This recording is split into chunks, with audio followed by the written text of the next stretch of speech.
네, 오늘은 주를 볼 때 역사가 일어난다라고 하는 제목으로 함께 말씀을 나누도록 하겠습니다. 비움과 채움이라는 말이 있잖아요. 참 많이 사용하는 단어인 것 같아요.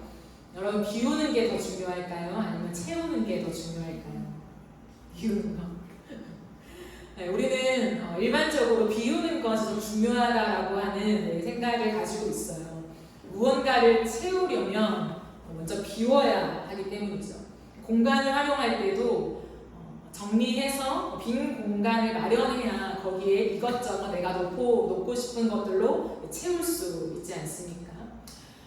맞아요. 그러나 이 원리가 사람의 마음에는 잘 적용되어지지 않는 것 같아요. 왜냐하면 우리가 그렇게 고상하고 품위 있는 존재가 아니기 때문입니다. 나의 내면에서 계속해서 차오르는 불순함, 더럽고 악한 것들을 스스로 계속 내몰 수 있는 거룩한 투쟁력이 없기 때문입니다. 불순하게 살고 싶지 않아서 죄를 밀어내잖아요. 거룩하게 살려고 작심을 하고 이전의 삶을 청산할 거야, 나는 새롭게 방향을 바꾸고 살 거야 라고 했지만 그 정돈이 무색할 만큼 우리는 뒤돌아서서 조금 후에 죄를 짓는 자신을 발견할 때가 많지 않으십니까? 죄를 없애기 위해서 비우기에만 집중한다면 인생은 너무 고달파진다는 거예요. 죄책감에 짓눌려집니다. 비워도 또다시 채워지는 죄를 확인할 뿐인 거죠. 절망적이지만 그것이 우리의 본성이라고 하는 것을 인정해야 합니다. 그러므로 물론 비워내는 노력도 중요하죠. 하지만 우리가 이 땅에 사는 동안에 더 집중해야 할 것이 뭐냐면 내 마음이 무엇으로 채워지고 있는가를 유심히 살피는 것입니다. 그러면 내 마음이 채워진다, 무언가로 채워진다고 할 때 그 근원이 무엇일까요? 그 근원은 내가 보고 있는 거예요. 오늘도 내가 보고 있는 것이 나를 채우고 나의 삶을 이끌어 간다는 것입니다. 오늘 본문을 보면 1절에 이런 말씀이 있습니다. 우시야 왕이 죽던 해에 내가 본즉이라고 시작하고 있습니다. 이사야는 무엇을 보았을까요? 말씀을 보니까 주께서 높이 들인 보좌에 앉아 계신 것을 보았대요. 그의 옷자락이 성전에 가득한 것을 보았다라고 합니다. 이 당시에 긴 옷자락 있잖아요. 옷을 길다라고 표현할 때는 높은 신분을 상징합니다. 이사야가 보았던 것은 단순히 조금 더 남들보다 일반적인 사람들보다 조금 더 긴 옷을 입었다가 아니라 높이 들인 보좌에 앉으셨는데 그 옷자락이 성전에 가득할 만큼 어마어마하게 긴 옷자락을 설명하고 있어요. 이것은 뭐냐면 보좌와 긴 옷자락이라고 하는 단어들을 통하여서 지금 이사야가 보고 있는 대상이 왕이신 하나님이다라고 하는 것을 말하고 싶은 거예요. 2절에 보면 스랍들이 모시고 섰는데 각기 6날개가 있어. 그 둘로는 자기의 얼굴을 가렸고 그 둘로는 자기의 발을 가렸고 그 둘로는 날고 있다라고 해요. 거룩하신 하나님 옆에 생존할 수 있다라고 한다면 이 스랍들도 거룩한 거잖아요. 거룩하신 하나님을 보고 죽지 않았으니까. 그러나 스랍들의 모습을 보면 6날개가 있는데 둘로는 눈을 가리고 둘로는 밑을 가리고 둘로 날고 있다라고 해요. 이건 뭐냐면 하나님 앞에 직접 그 거룩하신 주님을 볼 수 있는 존재가 없다는 거예요. 그래서 스랍들은 외칩니다. 거룩하다, 거룩하다, 거룩하다. 성경에서 3이라고 하는 숫자는 완전수이거든요. 그 하나님의 거룩하심을 지금 천사들은 찬양하고 있다라는 것이죠. 그의 영광이 온 땅에 충만하다라고 하는 것을 선포하고 있습니다. 4절을 봐도요, 성전에 연기가 가득하다. 연기가 가득하다라고 하는 것도 하나님의 임재를 상징하죠. 5절에도 이사야는 마지막으로 이렇게 말하죠. 만군의 여호와이신 왕을 배웠다라고 말합니다. 이사야가 강조하고 있는 것은 뭐냐면 그 거룩하신 하나님, 누구도 근접할 수 없는 천사마저도 눈을 가리고 하나님을 직접 볼 수 없는 그렇게 대단하신 하나님이 왕이시다라고 하는 것을 말하고 있다는 거죠. 만군의 여호와라고 말하는 이사야의 표현은 뭐냐면 전쟁에 능하신 하나님을 표현하는 거거든요. 하나님을 대적할 자가 이 땅에 아무도 없다는 거예요. 승리의 깃발을 가지고 계신 분은 오직 하나님 한 분밖에 없다라고 하는 것을 이사야는 지금 보고 있다라는 거죠. 그런데 여러분, 그 크신 하나님을 지금 이사야가 보고 있잖아요. 거룩하시고 왕이시며 전쟁에 능하신 하나님, 그 여호와를 보고 있는 동시에 일어난 사건이 무엇이냐면 이사야의 마음 깊은 곳에 폐부로부터 터져 나오는 고백을 드리게 된다라는 거예요. 그러니까 주님의 영광을 보는데 그 보는 것과 동시에 자신의 심령 안에 무언가 일이 일어나고 있다라는 거예요. 보는 것으로 그치지 않고 그 봄은 내 내면에 무언가를 움직이게 합니다. 내 폐부에서부터 마음의 중심에서부터 터져 나오는 고백을 하게 된다는 거예요.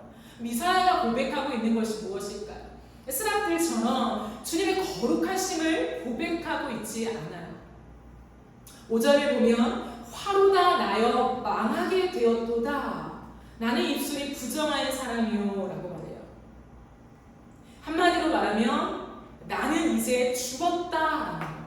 그 절망의 탄식의 소리를 지르고 있는 것입니다.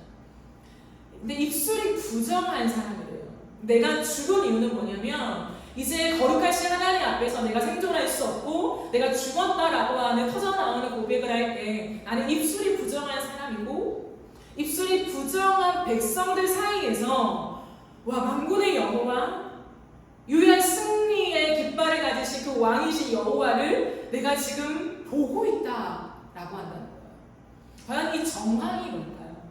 이사야가 지금 서 있고 처해 있는 경험하고 있는 이 상황은 어떤 상황일까요?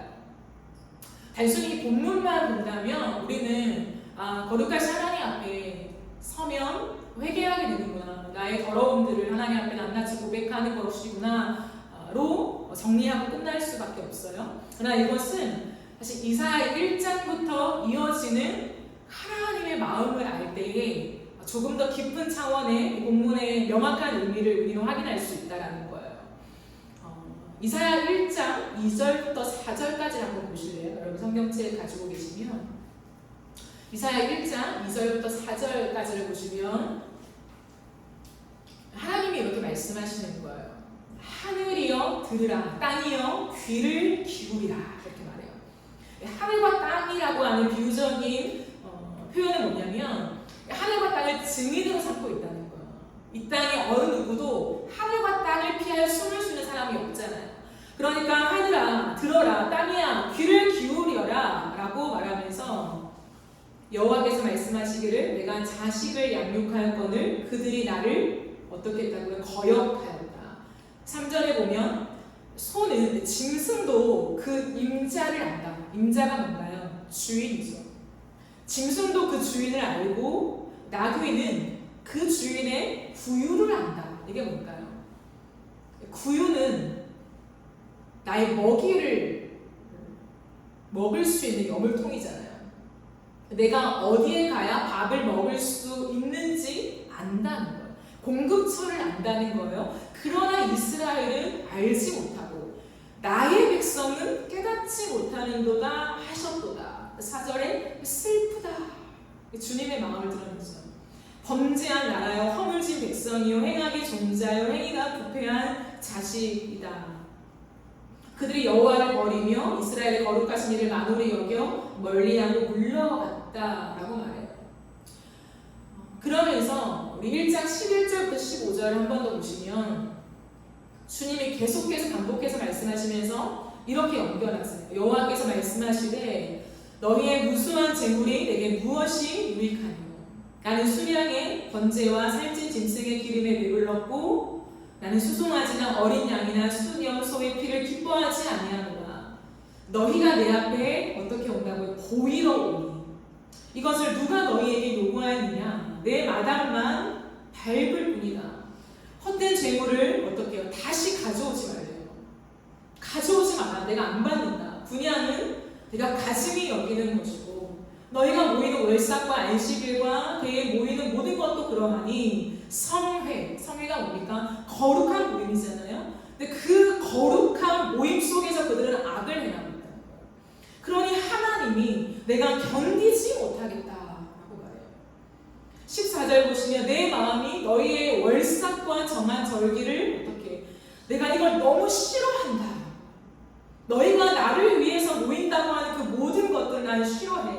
그것이 나에게는 무거운 짐이다. 내가 지기에 너무 곤비한다. 그리고 15절에 너희가 손을 펼 때 내가 눈을 너희에게서 가려버린다. 너희가 많이 기도할지라도 내가 듣지 아니하리니 이는 너희의 손에 뭔가요? 피가 가득합니다. 이 맥락 속에서 우리가 오늘 본문을 이해할 때에 이사야가 그 주님의 거룩하신 왕 되신 하나님, 승리자이신 하나님을 봄과 동시에 내가 입술이 부정합니다. 그래서 나는 이제 죽었습니다. 나는 입술이 부정한 백성들 사이에 살면서 지금 있습니다. 라고 죄를 고백하고 있는 건 뭐냐면 하나님을 믿는다고 하지만 말뿐이라는 거죠. 많은 기도가 있다는 거예요. 하나님 앞에 많은 말들이 올라져 간다는 거예요. 무수히 많은 고백이 있다라는 거예요. 하나님 앞에 끝없이 언어를 통해서 하나님 앞에 나아가지만 삶이 없다는 거예요. 그게 부정한 입술이라는 거죠.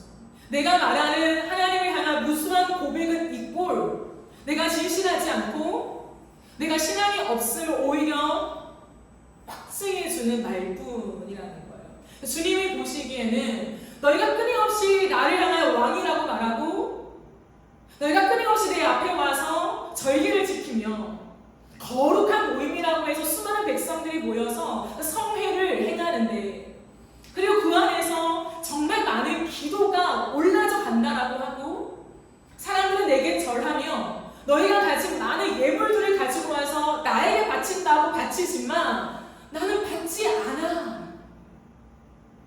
나는 너희의 예배가 기쁘지 않아. 근데 더 주님은 적극적으로 말하면서 나는 그것을 싫어해. 밖에 나가서 어떠한 세상적인 모임을 만들고 하나님을 거부하는 문화를 형성하는 것들을 하나님은 지적하는 것이 아니라 하나님 앞에 나오는 성회, 거룩한 예배를 하나님이 난 너무 싫어해요. 너무 슬프다. 싫다. 너희가 예배를 드리면 드릴수록 너희가 오늘도 말을 하면 할수록 나는 너무 무거운 짐이다 라고 말한다. 왜 그럴까요? 자신을 닮은 이스라엘 백성들을 창조하시고 그들을 주님이 거룩한 백성이라고 부르시며 그들에게 예배를 직접 가르쳐 주시고 너희가 이렇게 예배해야 해 라고 즐거워하셨던 하나님이 지금은 왜 이만큼 하나님의 이 절규 그만 좀 해 이렇게 말해요. 예배를 그만 쏙 해 이렇게 말씀하시는 것 같아요. 말란이랑 비슷하죠. 누가 성전문을 닫을 자가 없냐, 더 이상 예배하지 못하게 막아 라고 주님이 고함을 치는 듯한 그런 절규라는 거예요. 이건 어떤 화라기보다는 이 슬픔으로부터 터져나오는 주님의 이 애통함이라는 거예요. 내가 더 이상 못 견디겠다 이런 마음이잖아요. 하지마 이런 화가 아니라 못 견디겠어 이런 아우성, 비명이라는 하나님의 비명. 왜 그럴까요? 이것이 오늘 이사야가 본 환상과 연결돼요. 왜 오늘 이사야 선지자는 성전에서 보좌에 앉으신 긴 옷을 입으신 왕의 모습, 이 왕의 모습을 보았냐는 거예요. 하나님은 왜 이사야에게 수많은 하나님의 모습 중에서 보좌에 앉은 성전에서 보좌에 앉은 왕의 이미지를 그에게 보여주셨냐라는 거예요. 그것은 너희에게 내가 왕이 아니야. 이 성전에 왕이 내가 아니잖아 라고 하는 걸 지적하는 거예요. 너희 주인이 나이건만 너희는 주인인 나를 멸시하고 있어. 왜 그럴까요? 주님은 그 중심을 이렇게 말해요. 너희가 세상을 의지하고 있잖아. 그게 2장 마지막 절과 3장에 이어지는 의미예요. 주님은 이렇게 말해요. 2장 22절에서 너희는 인생을 의지하지 마라. 인생을 의지하지 마. 라고 말하면서 3절을 여러분 집에 가서 한번 꼭 읽어보세요. 주님이 이렇게 말해요. 예루살렘과 유다가 의뢰하며 의지하는 것을 내가 제하여 버릴 것이다 라고 말해요. 근데 너희가 의지하고 있는 게 뭔 줄 아냐? 그가 의지하는 모든 양식, 그가 의지하는 모든 물, 이게 뭘까요? 먹고 마시는 거. 그리고 주님 말해요. 용사, 전사, 재판관, 선지자, 복술자, 장로, 59장, 귀인, 모사, 정교한 장인과 능란한 요술자를 너희가 의지하는데 내가 그걸 다 제하여 버릴 거야 라고 말씀하신다는 거예요. 그건 뭘까요? 이 땅을 살아가는 동안에 나에게 도움을 주는 사람들이라는 거예요. 주님이 가장 싫어하시는 건 지금 뭐냐면 하나님의 마음을 보여주고 있는 거예요. 얘들아, 내가 정말 싫어하는 게 있어. 내가 정말 가증히 여기는 게 있거든. 그건 뭐냐면 주님은 예배 자체를 말하는 게 아니에요. 그들의 마음 속에 하나님을 왕으로 말하지 않고 모시지 않고 세상을 의지하는 그 모습, 세상을 의지하는 그것이 가득한 그 마음, 그걸 하나님이 못 견뎌하신다. 단순히 많은 건 좋은데 그거 하나 너가 아직도 세상을 의지하고 있어. 예배를 잘 드려. 그래, 오케이. 그러나 삶에서 나를 좀 더 신뢰해주면 좋겠다. 여러분, 이렇게 말씀하시지 않는다는 거예요. 그러나 오늘날 우리는 어떠한 해석을 하냐면 자꾸 분리하는 거예요. 주일 예배 때 우리가 나아가는 예배, 이 예배는 어쨌든 내가 하나님 앞에 진실한 마음으로 드려. 내가 하나님 앞에 깨끗한 마음으로 드려요. 그러나 삶에서 살아보니 하나님 만만치가 않아요. 그러니 어느 순간 내가 하나님을 의지하지 못했네요. 이게 가능한 줄 안다고요. 이게 괜찮은 줄 안다고요. 그냥 다른 사람들보다 조금 믿음이 충만하지 않거나 아직 성숙하지 않아서 그럴 수도 있잖아요 라는 것으로 우리는 해석하고 있다는 거예요. 그럼 하나님은 그게 아닌데 라고 말씀하시는 거예요. 우리의 마음, 여기에 있는 우리의 마음과 여기를 벗어나 세상을 살아가는 우리의 마음 속에 가득 채워져 있는 것이 다를 수가 있냐라는 거예요. 다를 수가 없다는 거예요. 왜? 그건 어떤 물건이 아니라 우리가 누구를 의지하는가의 우리의 중심이기 때문에 그러는 거예요. 그들이 보고 있었던 것은 날마다 세상의 것들이라는 거예요. 어떻게 먹을까? 어떻게 마실까? 무엇을 입을까? 오늘 이 삶을 영위하기 위해서, 이 프로젝트를 이행하기 위해서 누가 나의 도움이 돼줄까? 누가 나의 서포트가 되어줄까? 어떻게 네트워크하면 이것이 잘 될까를 바라보고 있는 것이 우리의 중심이다라고 하나님이 지적하고 있는 것입니다. 그게 너무 많이 채워져 있다는 거예요. 그게 너무 익숙하다는 거예요. 그리고 그 시간이 너무 길어져 있다는 거예요. 굳어져 있는 거죠. 성회 때는, 예배 때는 주님을 바라보지만 그래도 하나님을 생각하지만 일상으로 돌아가서 모든 삶의 영역 속에서는 땅만 바라보고 있다는 거예요. 내게 주어진 이 미션을 어떻게 해결할 것인가? 당연히 여기에 대한 전문가의 조언을 얻어야 잘 되니까. 근데 그것을 우리는 의존하고 있다는 거죠. 그것들을 우리가 수단으로 삼고 도움으로 삼고 도구로 삼는 정도가 아니라 그것을 의존하고 의지하고 있는 우리의 마음의 중심의 상태를 하나님이 읽어내고 계시다는 거예요. 우리는 쉽게 말하잖아요. 그럼 아무것도 안 하고 그냥 하나님만 바라보고 있으면 우리의 삶이 척척 다 풀리나요? 당연히 세상의 것들을 우리가 선용하고 그것들을 살펴서 같이 도움을 얻고 나아가야 인생이 아닌가요? 라고 말하죠. 왜? 맞아요. 그건 하나님은 말한다는 거예요. 하늘과 땅아 들어라 라고 말하는 것처럼 하나님 앞에 숨길 자가 없다는 거예요. 우리의 마음에는 하나님을 정말 전적으로 의지하지만 하나님이 일반적으로 주신 그 많은 것들을 우리가 도구로 취하는 것이 아니라 바뀌어진 거예요. 세상에 있는 많은 것들이 내 의존의 대상이 되고 있음을 주님은 슬프게 보신다라는 거예요. 우리의 삶에 왕이 없다는 거죠. 이사야가 그것을 깨닫게 된 것입니다. 깨닫는 게 은혜죠. 그 깨달음 속에 진정성 있는 내 영혼의 상태의 고백을 터뜨릴 때에 천사가 나타나 제단 불에 타고 있는, 하나님의 제단 불에 타고 있는 숯을 가져와서 이사야 입술에 냅니다. 그리고 그의 죄가 사하여졌다라고 선언해 줍니다. 하나님을 향한 감각을 잃어버린 우리의 모습을 깨달아야 돼요. 세상을 의지하는 것이 너무 익숙해져서 어떻게 해야 될지 모르는 거죠. 세상과 하나님 사이에 마치 끼어있는 듯한 우리 신앙의 괴로움을 지속하는 그런 모습이 우리 안에 너무 많이 발견된다는 거예요. 하나님을 의지할 건가? 세상을 의지할 건가? 하나님을 의지하면 극으로 그런 은사주의자들이 되고 일도 안 하고 기도원만 가고, 근데 또 세상을 의지하는 사람은 하나님을 쳐다보지 않아요. 둘 중에 하나가 아니라는 거예요. 신앙은.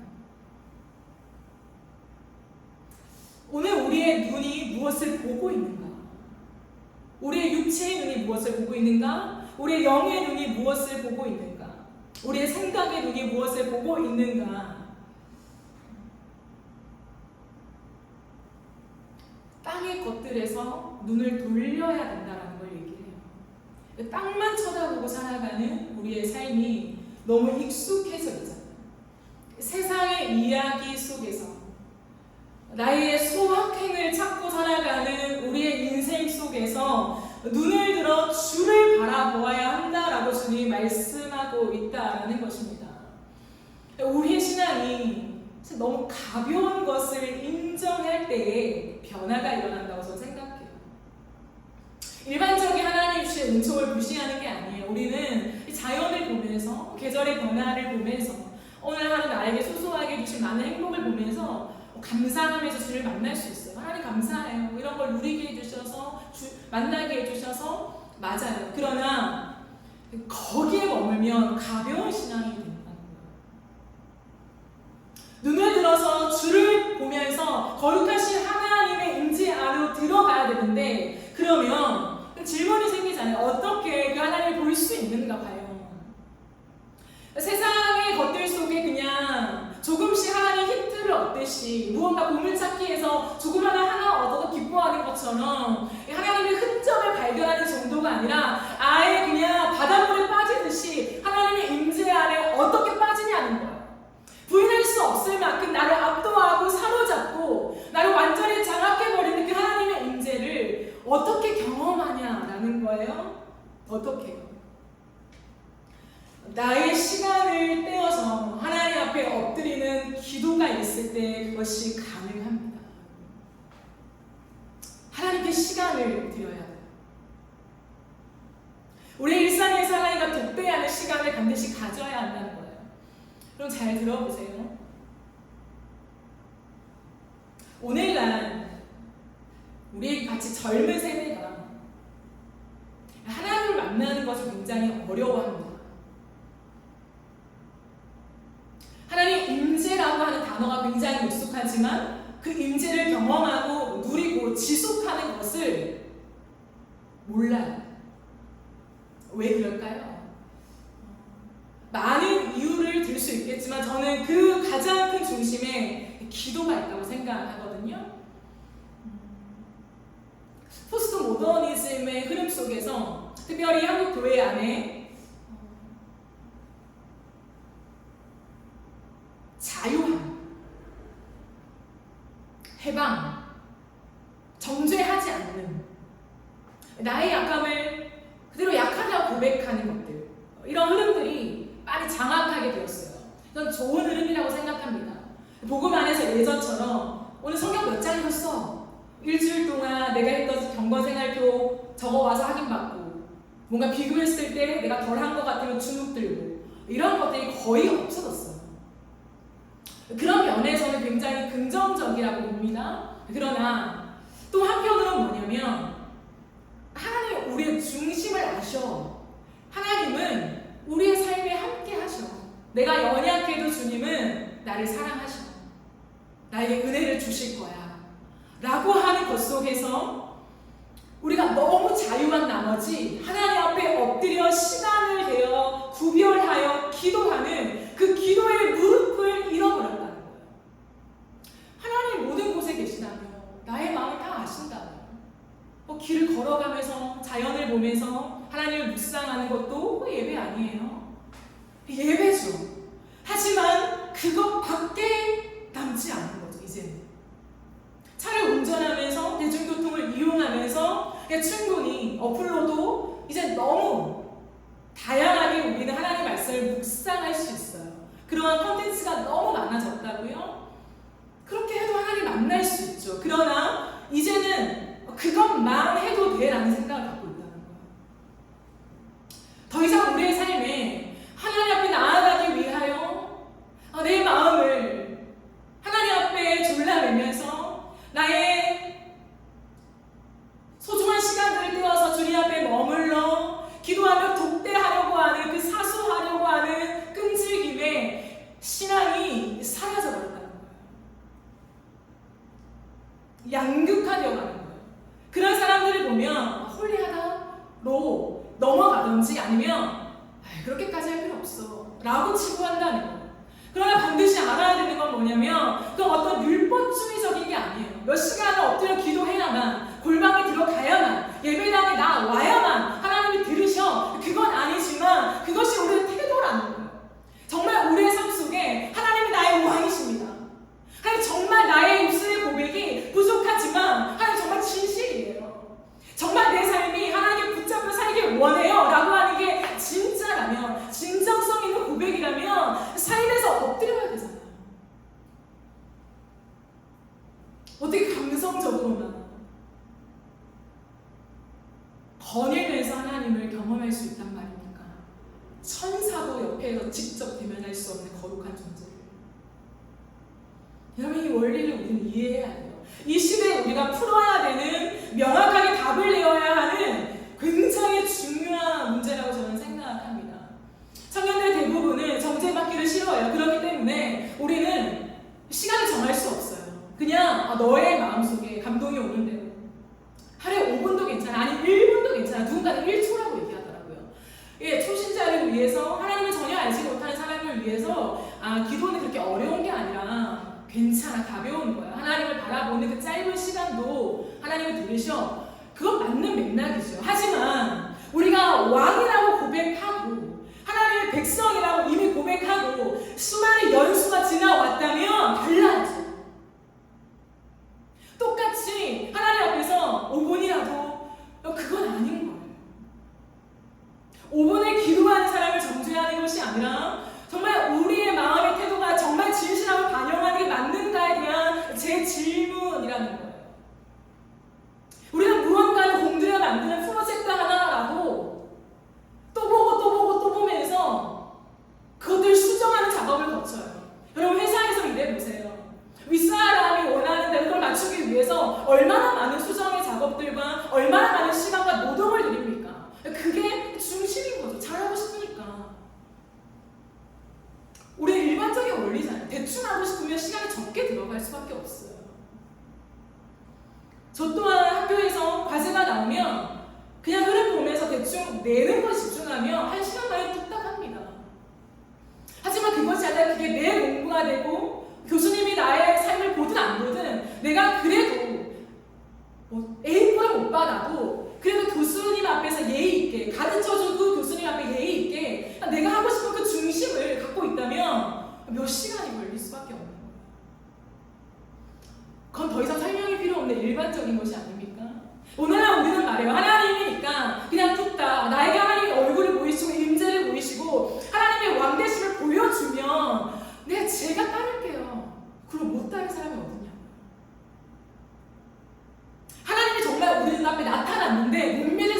어디 있냐고요. 여러분, 그것은 말이 안 되는 얘기입니다. 오늘날 우리가 주님 앞에 간구해 보니까 뭐냐면 너무 말에 익숙해져 있다라는 거예요. 진정성이 뭔데요? 진심이 뭔데요? 음식의 진심이야. 나는 뭐 어떠한 거의 진심이야. 그 진심이란 말이 너무나도 가벼워졌고 왜곡되어져 버렸다는 거예요. 진심은 그런 게 아니에요. 누군가한테 진심이라고 하는 것은 내 시간을 쏟을 수밖에 없고, 내 헌신을 쏟을 수밖에 없고, 내 시간을 쏟을 수밖에 없고, 내 땀을 쏟을 수밖에 없는 게 그게 진짜 진정성이라는 거예요. 하나님 앞에 진심이라고요? 하나님 앞에 진정성이 있다고요? 주님이 나의 왕이라고요? 엎드린 시간이 있으십니까?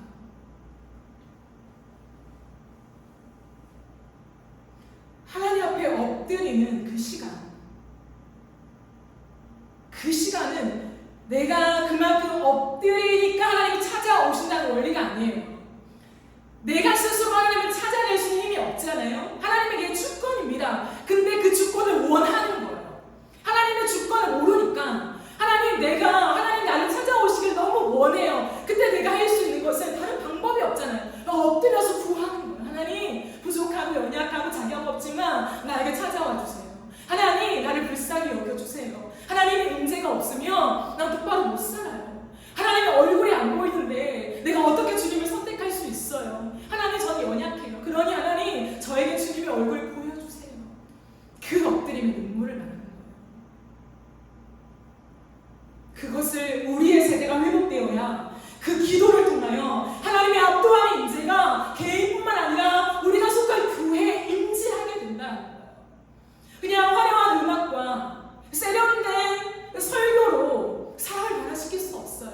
끄덕일 수 있죠. 제가 늘 강조하는 거잖아요. 서로 본론 세련되게 예화 넣어서 사람들이 끄덕이고 세상의 흐름을 알고 있네 저 설교자는, 그러한 멘트를 할 수 있어요. 시간을 들면. 그러나 그걸로 살아납니까? 끄덕이는 맞아 하는 설교로 여러분 살아난 경험이 있으십니까? 삶이 안 바뀌어요. 하나님 앞에 정말로 진정성 있게, 때로는 투박해도 때로는 앞뒤가 맞지 않아도 하나님 앞에 엎드려서 하나님, 우리 성도에게, 하나님 회중에게 하나님 오늘 무슨 말씀을 하시렵니까? 그 말씀밖에 대언할 자가 없는 미천한 존재이오니 하나님 말씀이 떨어지지 않으면 하나님, 내가 설교하는 게 그냥 강연이에요. 그 고백 속에 엎드림에 하나님 앞에 신음이 없다면 어찌 하나님 앞에 감히 설교자라고 하는 이름으로 이 강단에 설 수 있단 말입니까? 찬양 인사도 마찬가지고 우리의 원리가 마찬가지라는 거예요. 오늘 주님은 우리에게 하나님의 영광을 본다는 거 그렇게 가벼운 거 아닙니다. 하나님 앞에 엎드리는 그 기도 속에 주님이 우리에게 오신다는 거죠. 여러분, 마지막으로 한 가지 살펴볼 것은 그 거룩하신 주님을 볼 때 하나님이 이어서 하시는 말씀이 있어요. 제가 좀 분량이 길어서 이걸 잘라야 되나 생각을 하다가 끝까지 제가 하기로 결정했습니다. 왜냐하면 이게 이어지기 때문에. 그때 하나님의 목소리가 들린대요. 목소리가. 거룩하신 하나님을 볼 때, 그 임재에 사로잡힐 때 우리에게 하나님의 목소리가 들린답니다. 내가 누구를 보내며 누가 우리를 위하여 갈고. 여러분, 정말 특이합니다.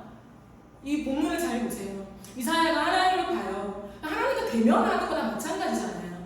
근데 하나님의 음성이 들릴 때에 내가 누구를 보내면 누가 우리를 위하여 갈고 이렇게 말해요. 이사야야, 이런 어떤 대면이 아니라 그냥 마치 하나님의 독백 같은 거죠. 하나님이 그냥 하시는 하나님의 마음을 이사야가 보고 있는 거예요. 근데 이사야는 뭐라고 하냐면, 하나님, 제가 갈게요 라고 말합니다. 이사야야, 너가 좀 가주지 않겠냐? 내가 오늘 너를 부르기를 원한다 라고 말씀하시는 흔적이 없다라는 거예요. 주님의 영광을 보고 이사야는 자신의 죄인 것처럼 토해내며 자신의 죄를 사함받는 그 현장에 서 있습니다. 근데 하나님은 독백합니다. 그때 이사야는 하나님, 제가 할게요 라고 말한다는 거예요. 왜일까요? 사명이 무엇인가를 말해주고 있는 거예요. 여러분, 사명은 하나님의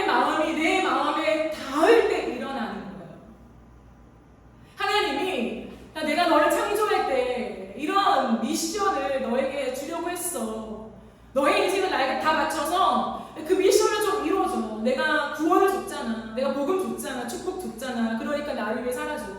그게 아니라고. 진정한 사명은 뭐냐면 하나님의 마음을 볼 때에 자발적으로 하나님 제가 할게요. 제가 그게 사명이라는 거예요. 하나님의 마음이 내 마음에 닿아야 일어날 수 있는 그것이 사명이라고 말합니다. 그때 인생의 방향을 잡게 되죠.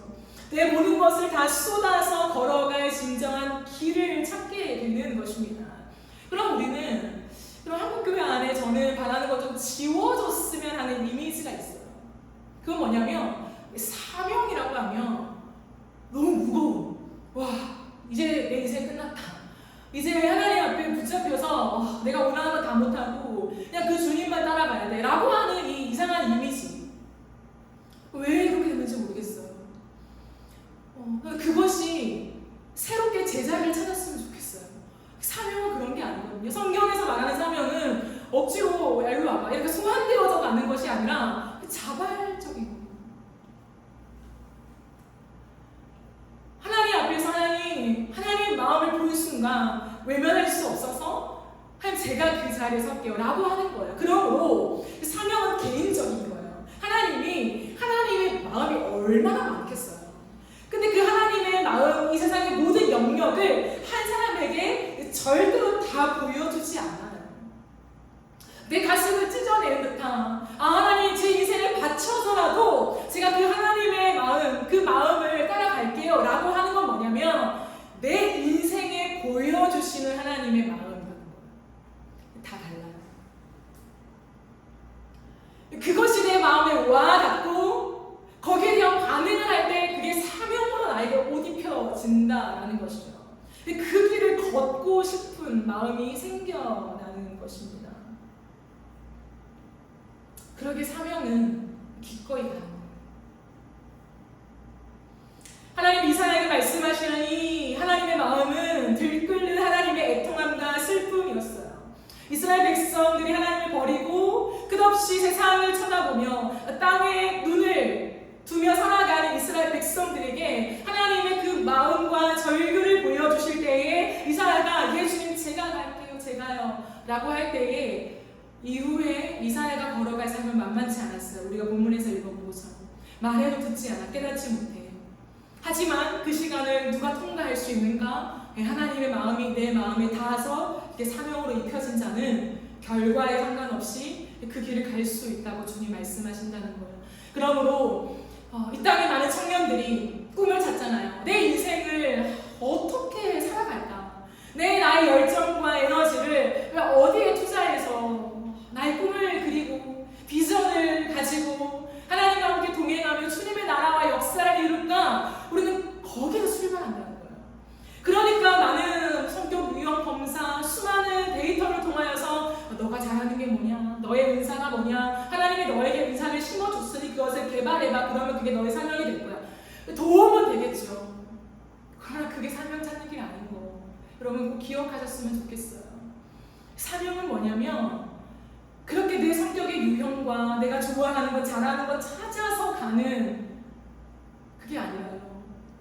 기도할 때 하나님의 임재 속에서 하나님의 음성, 하나님의 마음으로 들려졌을 때에 내가 가고 싶은 거, 내가 하고 싶은 거, 그게 사명이 되는 거예요.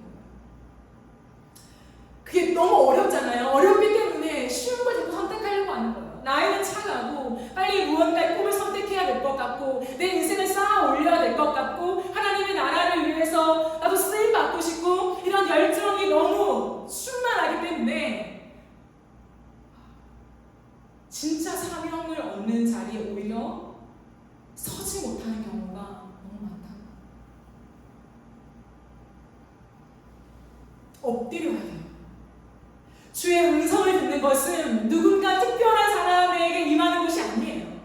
하나님이 우리의 마음속에 하나님의 마음을 보여주는 그 음성, 마치 진짜 말씀하시는 것 같은 그 선명함, 그것은 모두에게 임합니다. 모두에게. 그때까지 기도해야죠. 어쩔 수 없이 다른 일을 해야만 하는 경제적인 어려움 속에 있더라도 그 기도를 지속해야죠. 지금의 걸음이 여정임을 기억하고, 그것이 오늘 이사야에게 말씀하시는, 경험케 하시는 하나님의 은혜라고 생각합니다. 주님이 말씀하시죠. 사냥의 길은 어렵다. 하나님의 마음을 알고 그 마음을 가지고 살아가는 삶이 너무 어렵다라는 거예요. 왜요? 다 하나님께 관심이 없으니까. 하나님께 관심이 없는 시대라는 거예요. 다 하나님의 음성과 말씀에 사실은 관심이 없어요. 그러나 누가 나에게 관심을 가지고 나를 쳐다보면서 너의 마음을 나의 마음으로 채울 거냐, 누가 세상의 어떠한 것으로 너의 마음을 채우는 것이 아니라 내 마음의 눈물과 나의 이야기를 너의 가슴에 채울 거냐, 그 사람은 그루터기가 될 것이다. 이 땅에 아무리 남은 자가 없다 하더라도 수많은 사람들이 나에게 관심 없어서 외면하며 세상을 의지하여 가더라도 내가 나의 마음으로 채워진 그 사람을 그루터기로 삼아서 이 마지막 때에 나의 일을 완성할 것이다 라고 주님이 말씀하고 있다라는 것입니다. 사랑하는 여러분, 그러므로 주님을 볼 때, 진짜 주님을 볼 때 역사가 일어납니다. 여러분, 꿈은 내가 잘하는 거 찾아가는 게 아니라고 했죠. 사명은 내 재능이 아닌데도, 나에게 아무런 근거가 없는데도 하나님을 따라가려고 할 때에 하나님 필요한 능력을 주세요. 그게 기적이잖아요. 나에게서 출처가 없는데 하나님이 공급해 주셔서 그 길을, 그 일을 하게 하시는 거예요. 너무나 놀랍잖아요. 그 사명에 누가 붙잡히겠냐는 거예요. 그러므로 주님이 오늘 우리에게 말씀하신 걸 꼭 기억합시다. 주님을 봐야 한다는 거예요. 기도의 자리에 서십시오. 기도를 늘려가십시오. 네, 엎드리는 시간만이라도 소비되어져 가고 허비되고 낭비되어 가는 시간처럼 보여도 그 시간을 반드시 사수하십시오.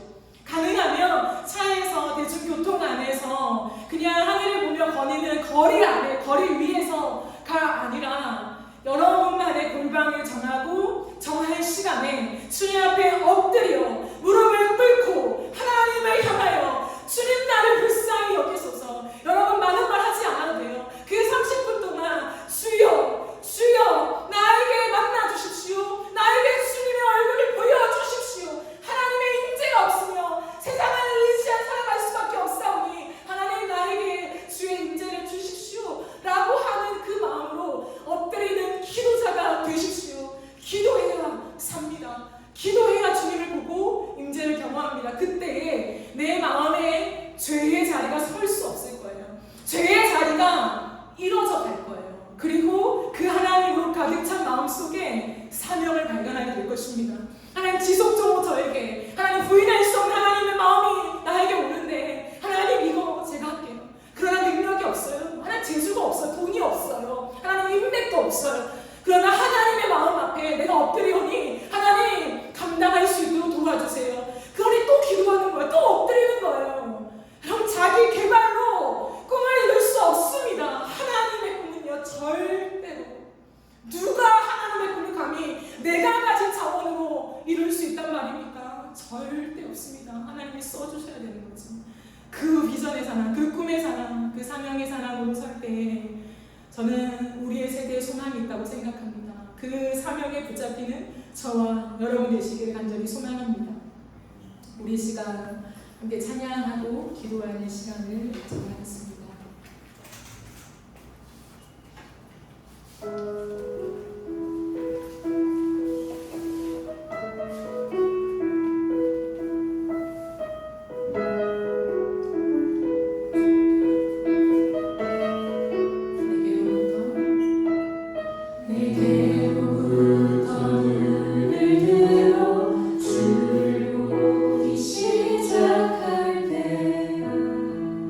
주의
주님을 바라보는 자리로 들어가십시다.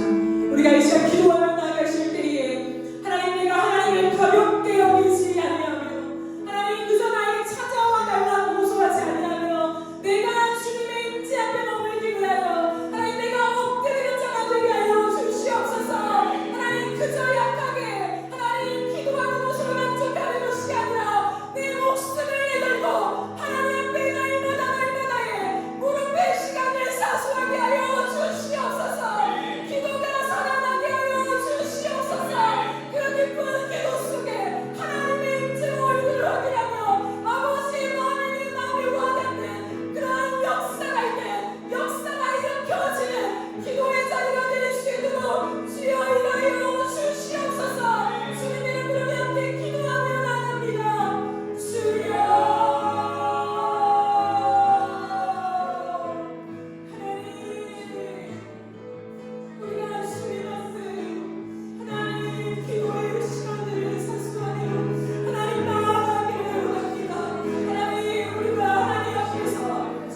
너무나 가볍게 신앙을 얘기하고 하나님의 임재와 하나님을 바라보는 것을 말하였던 우리의 얕음을 회개합니다.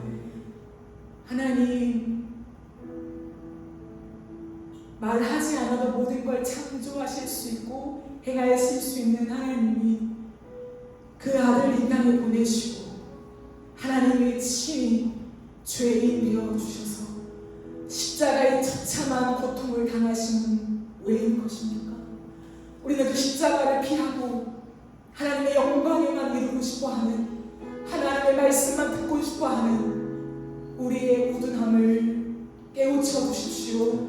십자가를 통과하듯 우리가 주님 앞에 엎드려 기도할 시간들을 가지게 하여 주시고 가볍게 하나님 앞에 대화한다고 말하지 않게 하시고 각자의 일상 속에 반드시 기도가 생명줄임을 알고 골방에 들어가 무릎을 꿇고 하나님을 경외하는 우리의 태도를 보이며 하나님 기도의 시간들을 쌓아갈 때에 그 기도의 자리가 하나님의 얼굴을 보는 자리가 되게 하여 주시옵소서. 하나님, 오늘 내가 주의 얼굴을 보지 못한다 하여도 하나님 그 자리를 떠나지 않는 자가 되어지게 하시고 여호수아처럼 내 마음을 떠나지 아니하며 하나님 앞에 머무는 기도 속에 하나님의 음성이 들려지고 하나님의 영광이 보여지고 하나님의 거룩하심에 압도당하는 경험들을 통하여서 하나님의 마음이 내 마음에 와 닿는 그러한 역사가 일어나게 하여 주옵소서. 사명으로 옷 입혀지는 시간들을 우리에게 허락하여 주옵소서. 우리의 삶을 주님께 의탁드립니다. 하나님 끌고 가 주시옵소서. 감사드리며 예수님의 이름으로 기도드립니다. 아멘.